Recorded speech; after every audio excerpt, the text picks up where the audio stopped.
Magandang araw sa inyo mga klinika, no? Maulang hapon.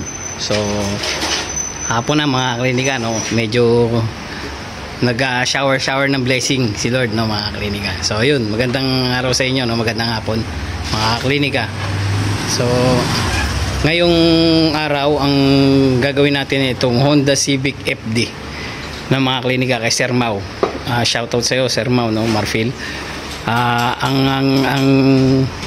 gagawin natin ngayon dito, pull down transmission tayo mga klinika. Masakit man sabihin, pero pull down transmission tayo kasi meron siyang ATF leak, no mga klinika. So magpapalit tayo ng oil seal doon sa loob mismo, kasi doon mismo galing sa loob yung leak.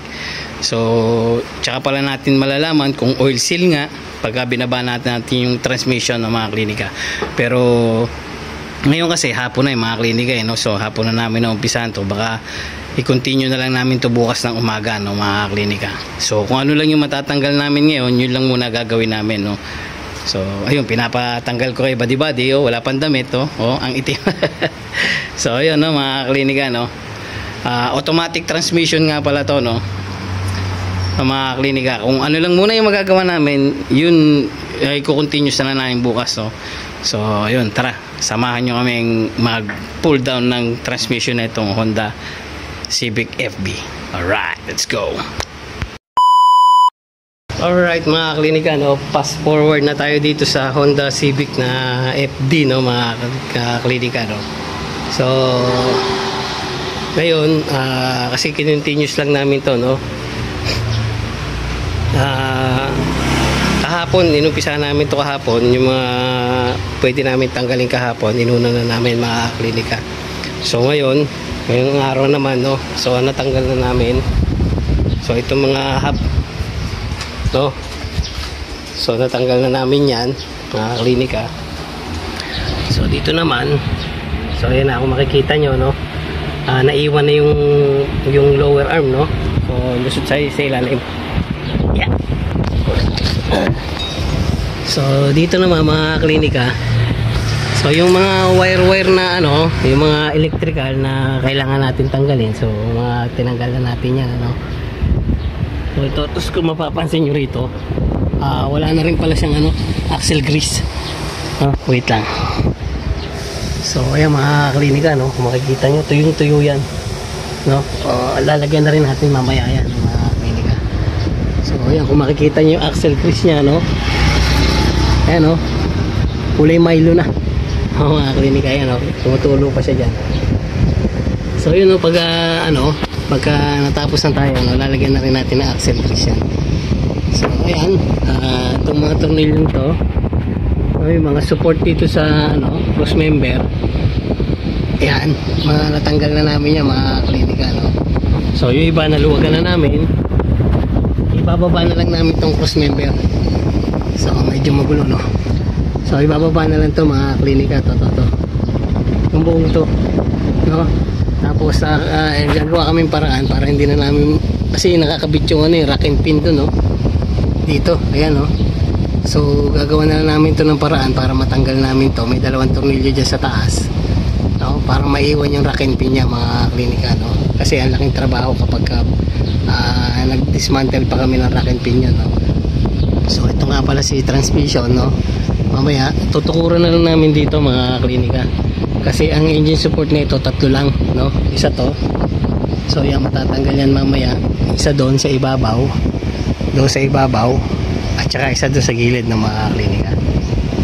So yun, nag-drain na rin kami ng coolant, papalitan na lang namin yan, once na matapos na kami mga klinika, So ayun, fast forward na tayo, mga klinika. So ayun yung mga tornilyo, mga tinatanggal natin. Ayan, mamaya pagka hindi ko na mabibidyoan lahat, yun nga pala yung sway bar, tinanggal ko na rin sa may stabilizer link, So pasensya na mga klinika, kasi hindi na natin mabibidyoan lahat, hanggang sa pagbaba ng transmission. Papakita na lang namin sa inyo mamaya kapag naibaba na namin transmission, kasi dalawa lang kami ni body mga klinika. So yun, mamaya pag baba na namin, papakita namin sa inyo, Alright, let's go. Alright mga klinika, no? Fast forward ulit tayo. So ito na, naibaba na namin yung transmission ng ng automatic transmission ng FD, no? Mga klinika. So ayan, kung makikita nyo yung oil seal, so nakaluwa na talaga siya mga klinika. So ayan, no? Ayan. So kinamay ko na lang talaga siya, no, mga klinika, no? Diyan natagas yung yung ATF na mga klinika. So ayan, so ito papalitan natin to. Ito yung kapapalit lang natin kahapon itong sa ilalim. Ito to sa shifter oil seal. So ayan, naibaba na namin. So nagtanggal kami ng cross member, no, mga klinika. Medyo matrabaho talaga no. So ayun, mamaya pagka nakabili na kami ng oil seal, lilinisin namin ng kaunti ito para medyo maayos-ayos namang tingnan mga klinika. So ayan ang itsura ngayon ng FD, no. So kakain lang kami tanghalian ng mga klinika, and then banat ulit kami. Alright, let's go. Alright mga klinika, no. So pahinga lang kami ng konti, no, mga klinika. Tapos bibili na ako ng pyesa sa labas, no, and then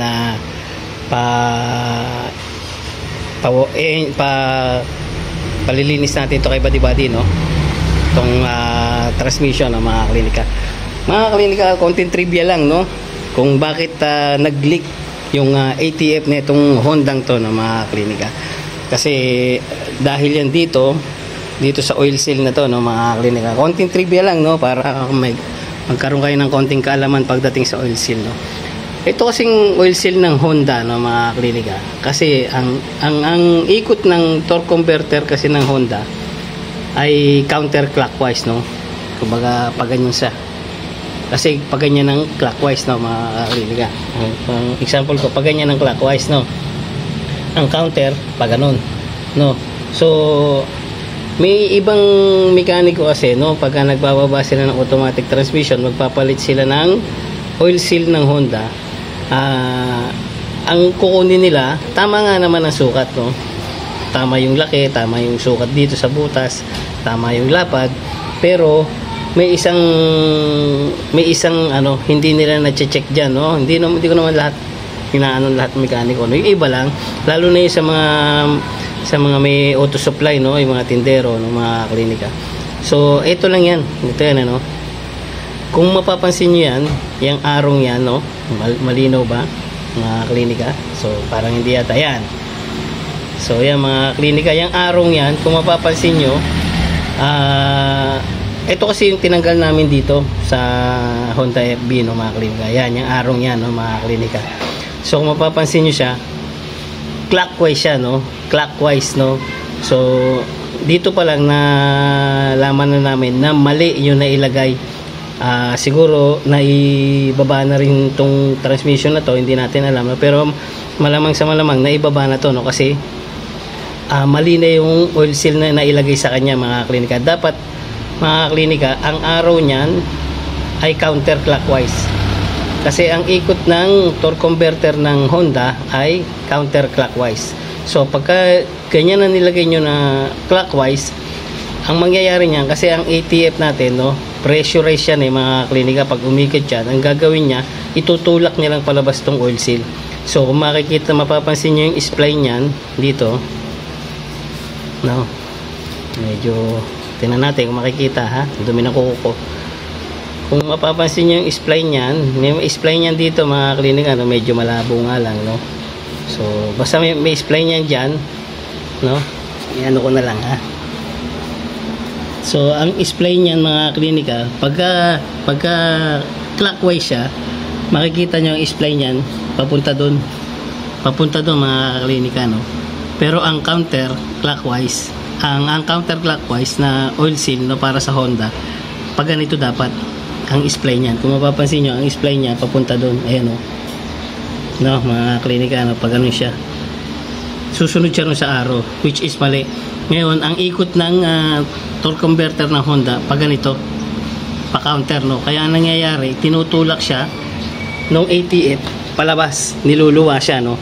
So doon nag-uumpisa yung leaking, no, mga klinika. So ito naman, tama naman to, no. Mali nga lang yung arrow, which is dapat pang Honda counterclockwise ng mga klinika. Ito pwede to sa Ford, Toyota, no, sa Mazda, yan yung mga sinasalpakan ng mga ganito ng mga klinika. Sa Isuzu rin meron ito.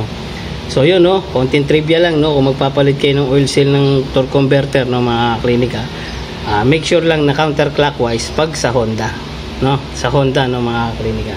So yun lang. So pisa na namin to, no, bibili na akong piyesa mga klinika. Alright, let's go. Alright mga klinika, no, so ito kadarating ko lang kasi, no, bumili ako ng piyesa sa labas ng mga klinika. So ito na yung oil seal, no. So kung mapapansin nyo, ang arrow nya counterclockwise na mga klinika. So ayan, no, counterclock na. Yan talaga ang pang Honda ng mga klinika. So ito yung luma, mapapansin nyo dito, clockwise siya. Ayan, no, which is mali yan, no, mga klinika. Dapat counterclockwise ang ilalagay yung oil seal, no. Ayan, titignan nyo yung arrow. Ayan. So yung bumili na rin ako ng axle grease para dun sa axle, no, CV joint, yung mga ATF, tsaka yung coolant natin, no, mga klinika. Kasi may coolant pa naman tayo dyan, no. So yun, nalinis na rin ni Buddy yung transmission, no. Magsasalpak na lang kami ng ng oil seal. I-secure na lang namin, tapos sana matapos namin ngayong hapon, ano, mga klinika. So yun, mamaya pakita ko sa inyo kapag nakasalpak na, kasi medyo matrabaho talaga mga klinika, no? Maglilinis pa kami nito, ano, cross member, no, mga klinika. So ito nalinis na ni Buddy. So ayan, tapos ilalagay ko na, lalagay ko na yung oil seal, no, mga klinika. So yun, mamaya na lang, no, pakita na lang namin sa inyo kapag nakakabit na, no, mga klinika, kasi dalawa lang kami ni Buddy, medyo mahirap talaga, no. So ayun, no, nasamahan nyo ko mamaya, pakita namin sa inyo. Alright, let's go. Alright mga klinika, no, fast forward na tayo. Hapon na, no. So hindi namin matatapos ganito mga klinika. Ang kagandahan lang, no, naisalpak na naman namin yung transmission ng mga klinika. So bukas ito na lang, cross member ang lalagay namin, at saka itong power steering, no, continue, no, mga klinika. So isalpak na naman namin lahat, so kung makikita nyo, kaya nakasalpak na siya ng mga klinika, no? Pati yung mga sensor na tinanggal namin, so nakakabit na lahat, no? Paanda rin namin ngayon ito mga klinika, kasi liligtas namin para sigurado, no?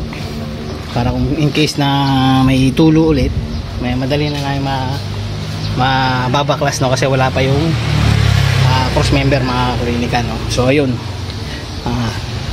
yan lang muna update dito sa sa Honda FD, no. Siguro bukas tapos na namin ito mga klinika. Medyo hapon tsaka pagod na rin, no. So baka bukas na namin ito ituloy, no. Magliligtas lang kami ngayon, no, mga klinika. So ayun, tara, bukas kita-kita ulit. Let's go. Alright mga klinika, no. So continuous tayo rito sa sa FD, no, mga klinika. So kinontinue lang namin to ngayon. Ang update ngayon dito mga klinika, so tapos na kami, naikabit na namin lahat, so ito na lang isa dito sa side ng gulong na to, no. Ito na lang ikakabit namin, ito mga klinika. Yan, mga axle na yan, ito na lang ikakabit namin. So lahat na isalpak na namin, sa kabila tapos na rin, no, makikita nyo dyan. Ayan, so nailagay ko na to ng mga klinika, nahigpitan ko na.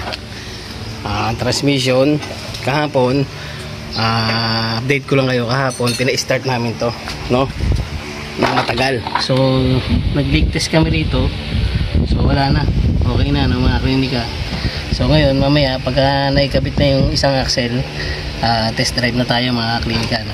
So yun, mamaya samahan nyo kami, test drive tayo rito sa FD.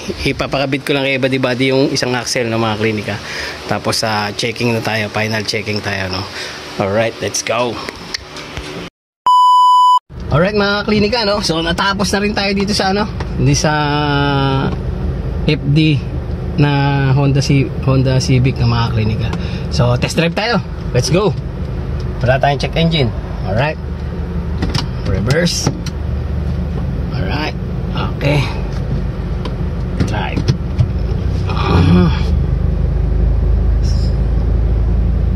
Hop, yeah. Okay. So, wala na yung mga klinika, wala na yung leaking natin, no? Dinoble check na natin sa ilalim. Pina-under na natin na medyo matagal, mga klinika, wala nang leak na lumabas, no? So nagpalit na rin tayo ng isang hose ng power steering, no, kasi nagli-leak na rin 'to mga klinika. Nagpalit na rin tayo. So ayun, okay na tong Honda Civic FB, no? FD ni Sir Mau, no? Shoutout sa iyo, Sir Mau. So ayun, muli maraming salamat sa suporta nyo, no, mga klinika, no. Like, share, and subscribe lagi mga klinika, and then hit nyo na rin yung notification bell para lagi tayong updated, no, sa mga bagong video pa, no, mga klinika. So ayun, maraming salamat sa inyo lahat, and God bless us all. Yo, let's go.